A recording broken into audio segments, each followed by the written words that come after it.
Hi everyone, it's B. Today's video is going to be a little bit different from my usual video game related fare that's usually on this channel because today I want to talk to you guys about another one of my interests, which I don't usually talk too much about, cozy mystery books. For those of you who don't know, I read a lot of books. Obviously, during a semester, my ability to read for fun slows way down, but during holiday breaks and summer vacation, I blow through books like it's nobody's business. Now, I usually like to read spookier books. If it's not picked up from the actual horror section itself, it's probably going to be something that involves witches or magic in some way, shape, or form. I love horror, I love romance books, I love gothic romance books, which are kind of like the best of both worlds, but after a while, books like that can start to get pretty heavy. Reading nothing but books with extremely dark topics and content, or on the flip side of that, reading nothing but books with the spice meter cranked up to 11 can be kind of exhausting and generally just ends up making my brain feel like mush after a while. That being said, I have a little story to share with you. So, flashback to a few months ago during summer vacation, I had just finished reading 3 super gross and honestly kind of tough to read horror novels back to back to back, and I had once again found myself at the bookstore looking for a new book. I wandered around the store for nearly like 2 hours, picking up and flipping over and putting down, not even exaggerating, over 100 books, to no avail. I found nothing. I was so sad I hadn't found anything, and I was just about to give up and head home, and I walked by this very small section of the store where they keep what I like to call old lady books. By old lady books, I mean mass market paperbacks, those teeny tiny little books with the spines that get all messed up if you open the pages too wide, that you always see sitting on your grandma's bookshelf. It was probably the only section of the store that I've literally never looked at, but I was desperate, so I decided to go over there and see what the shelves had to offer me. This is basically how I discovered that these grandmas had been keeping the best book genre in the whole wide world to themselves this whole time. That genre, of course, being cozy mystery books. To give you the short and sweet explanation, if you were a big fan of Nancy Drew growing up, imagine if Nancy Drew was written for adults. That's basically what a cozy mystery book is.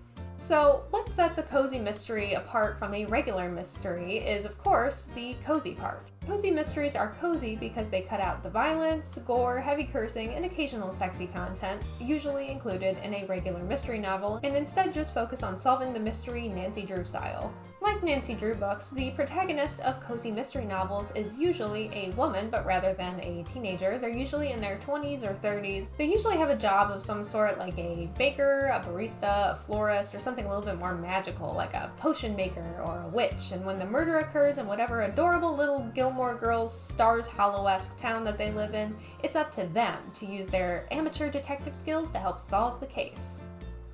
It's up to you as Nancy Drew. It's up to you as Nancy Drew. The best way I can describe the cozy mystery genre is if Gilmore Girls and the movie Practical Magic had a baby. A pretty large majority of the time, cozy mysteries involve the following things. Murder, a relatable protagonist working some sort of fantastical or cutesy job in a cute little town. Baking, cooking, Halloween, cats, witchcraft, mysteries, and occasionally a little bit of romance, but more like PG-13 romance, not rated R romance. Not to make a vast overgeneralization, but personally, I have never met a woman, myself included, that doesn't love basically all of those things that I just listed, including the murder part. It's been reported that true crime audiences are overwhelmingly female, more than 70%, and women are almost twice as likely to listen to true crime podcasts as men. Though I can't speak for every woman out there, obviously, I think, at least in my own experience, that it's not so much that women enjoy true crime. Nobody enjoys hearing about a person's untimely, sad, and horrific demise, but I think it's more so the aspect of how did this happen? That's the intriguing part. For me, I want to know what led to it. Could anyone have seen it coming? Why did it happen? What was the person's motive? If it's a solved case, how did they get there? And if it's not a solved case, what are they doing wrong? Those are the parts of true crime that are interesting to me, at least. Listening to true crime, although we can learn a lot from listening to the stories of real people who became the victims of real crimes, it can be tough on a person's mental health after a while. As somebody who does get caught up in that sort of loop of, man, the world is a really messed up place because of the kind of media that I listen to and read every once in a while, discovering the cozy mystery genre has been like a godsend for me. In my experience, before finding cozy mysteries themselves, I tried to get into reading cozy fantasy books, but I had a really tough time with it because it sometimes felt like just because it was supposed to be a cozy book, that meant the author wouldn't allow for there to be any conflict at all. So the stories just kind of felt inconsequential and boring. Like, nothing happened because they don't want to ruffle any feathers. They want to keep it as cozy as possible, but that just basically means spending like pages and pages and pages just describing like the smell of a cookie. Like, I understand what the point of it is. It's supposed to be comforting, it's supposed to be comfortable, but oh my god, it gets so boring. I need like something to happen. Cozy mysteries, on the other hand, I feel kind of fit in that perfect space between a happy cute book that doesn't make you feel like you have to do any mental gymnastics to keep up with it or make you feel like reading it is a chore, and at the same time the murder mystery is usually interesting enough to keep my attention and make me really want to figure out the whodunit before the protagonist even gets there. You know, like playing a Nancy Drew game or reading a Nancy Drew book, but for adults. As I mentioned before, cozy mysteries are known for having quite a few commonalities between them. Baking, cooking, cute little towns, cats, Halloween or some sort of holiday theme, and witches. Most of the time, cozy mystery books have an emphasis on spending a little extra time describing things like what houses look like, how the interior of homes are decorated, the smell or warmth of a mug of coffee, the smell or the taste of baked goods or food of some sort, long descriptions of the time of year, what color the leaves on the trees are, how the town square of their cute little town is decorated for whatever season it is, descriptions of the behaviors of a pet cat or a pet dog, usually a cat, but there are sometimes dog ones out there if you look hard enough. And if the character is a witch, there are usually descriptions of their magic, whether they make potions or they have a certain type of magic, like gardening or baking or what have you. There are actually even cozy mystery books that come with recipes you can use to make the same baked goods that are being described in the book. I think those are super cool. I also mentioned before that I've never personally met a woman who doesn't pretty much love all of those things that I just described, and I think it wouldn't be all too crazy to assume that a majority of the people reading these books are women. It's especially not too crazy to assume when you take into consideration that nearly every author you'll see when looking at a shelf of cozy mystery books at a bookstore is a woman. Honestly, you'd be pretty hard-pressed to find one that isn't written by a woman. It seems to me that the cozy mystery genre is basically written by women for women.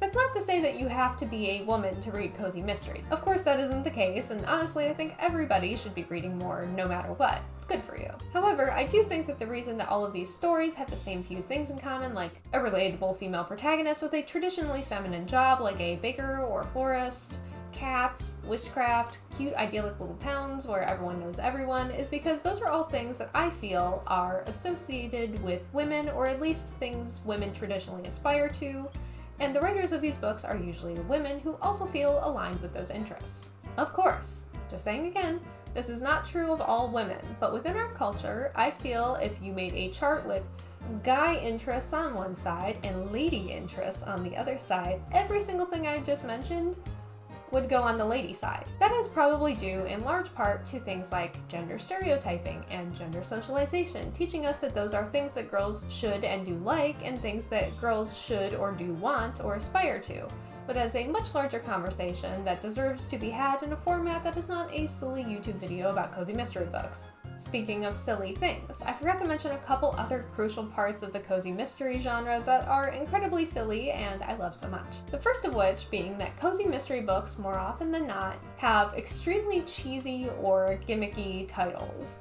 Usually, each cozy mystery series has some sort of gimmick. Using a super popular example, there is a very successful series by author Joanna Fluke that has the name of a baked good and then the word murder. So like, chocolate chip cookie murder, strawberry shortcake murder, blueberry muffin murder. Sometimes the title is a play on a popular phrase or saying like, murder she barked, live and let chai, knit one, kill two, up to no Gouda, catch me if you candy, the parfait crime, syrup to no good, cheddar off dead, survival of the fritters. I think you get the gist. The titles are super corny and usually mention whatever the gimmick of that particular book is. I haven't read it, but I'm just going to assume based on the title of something like Cheddar Off Dead that the murder or the person dying has something to do with cheddar cheese. Like maybe the cheddar cheese is poisoned. Do you get what I'm saying? Like chocolate chip cookie murder, I bet that person probably ate like a chocolate chip cookie and then died. Live and let chai, I can almost guarantee the person either works at like a tea place or somebody drank chai tea as their last thing and then it turned out it was poison and then they died. That's basically how these books go. Most of the time. Like if you read the title and you see the little gimmick, that's probably how the person in the book died. And then you just have to figure out why that particular random food or whatever was poisoned. That's basically what a cozy mystery book is.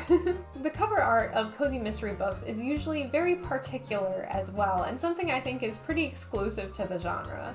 On nearly every single cover of cozy mystery books, there's bound to be either a food of some sort or a cat or both. Sometimes there are dogs, but like 99.99999% of the time, there's probably going to be baked goods of some sort, a cat, maybe some potions, a background of either like a bookstore, a coffee shop, a bakery, a Victorian home, or the town square of some adorable little town, and there's probably flowers somewhere.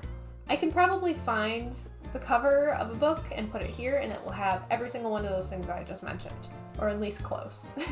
The last little thing that I would like to mention about the genre is that if you can think of a theme, there is a cozy mystery book about it, almost guaranteed. You want a cozy mystery book about cheese? That's a thing that exists. Any holiday you can think of, there's probably at least a dozen cozy mysteries about it. Do you like a particular dessert? I bet there's probably a whole cozy mystery series about it.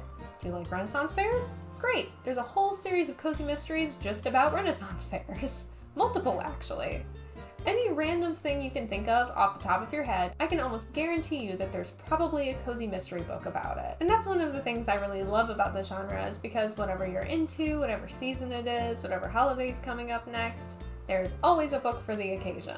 Oh, and another little added bonus is that since cozy mysteries are more often than not sold as mass market paperbacks, they are considerably cheaper than buying a regular paperback book. If you haven't been book shopping in a while, a regular paperback book these days usually goes for anywhere between like $14 and $19 for a normal paperback book, which is crazy. So on the flip side of that, I personally haven't seen a single cozy mystery book priced at over $10. They're usually priced somewhere between like $7 and $9 depending on where you buy your books. I just wanted to mention it because if you're the kind of person who likes to buy their books and build their collection rather than lend them, that can get very expensive very fast. So having a cheaper option to get back into reading is always a plus. Alrighty guys, that is all I have for you today. I know that this was very different from my usual videos, but I hope that you enjoyed this video regardless, and I also hope that I maybe encouraged you to go check out the old lady section the next time you're at the bookstore. Even if you don't want to read them because they just don't seem like your thing, it's still fun to go laugh at the silly titles sometimes. Before I go, I do have a recommendation for you if these kinds of books sound interesting to you and you're looking to get into reading cozy mysteries.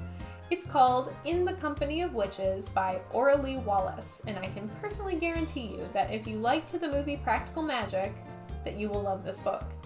It's like a really good introduction to the genre. It has magic, it has a good murder mystery, it has cats, it has baking, it's got a cute little town, and I personally really love this one, so I wanted to give it my official B stamp of approval and recommend it to you all. Also, I just want to be clear, I'm not saying that cozy mystery books generally are going to be the best, most insightful, well-written, poetic, hard-hitting books you're ever going to read. In fact, they're probably not going to be most of those things, but they are fun, and they're good books to read if you're just the kind of person who wants to read something silly either for fun or just because you want to read more and don't know where to start. And one last thing, I think I'll be making a sort of what I read this year kind of video at the end of the year to go over all the books I read. Which ones I recommend and which ones were kind of like shitty. So if you like this video, there's that to look forward to. Let me know down in the comments what your favorite mystery is if you're a fan of them, or just let me know your favorite book in general. Thank you for watching. I hope you all have a good day or night or whatever time it is wherever you are, and I will see you all next time.